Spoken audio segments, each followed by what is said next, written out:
Habari kubwa ambazo zinaendelea kule Kamerun ni maandamano ambayo yanaendelea kushika kasi kila saa, dakika na sekunde.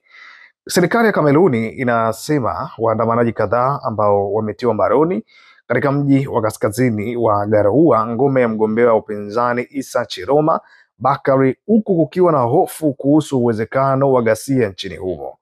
Katika taarifa iliyotolewa leo, waziri wa mambo ya ndani ndugu Paul Atanga Njii alisema wasumbufu waliokamatwa walitumiwa na wachochezi kutoka ndani na nje ya nchi. Kati ya watu waliokamatwa 20 watapelekwa katika mahakama za kijeshi kujibu kwa vitendo vya uasi na kuchochezea uhasi.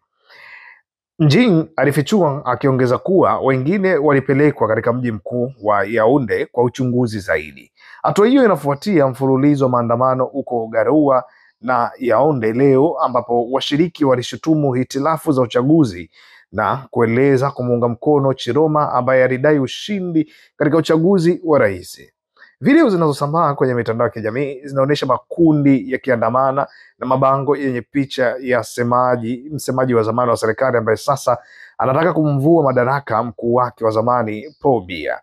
Maafisa wa utawala katika tarafa ya Binous ambako Garoua iko wamepiga marufuku mzunguko wa pikipiki za kibiashara kuanzia saa 8 mchana hadi saa 11 asubuhi kwa saa za ndani.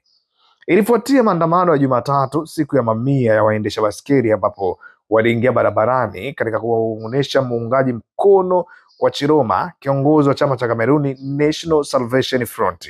Katika siku za hivi karibuni, maafisa wa watawala wa kimila, mashirika ya kidini na kiraia wameomba utulivu wakati nchi ikisubiri matokeo ya uchaguzi wa rais, huku wengi wakiazimia kutetea kile wanachokidai ukweli wa kura. Kuna wasiwasi kwamba huenda taifa likakumbwa na misukosuko baada ya uchaguzi huu kuweza kumalizika.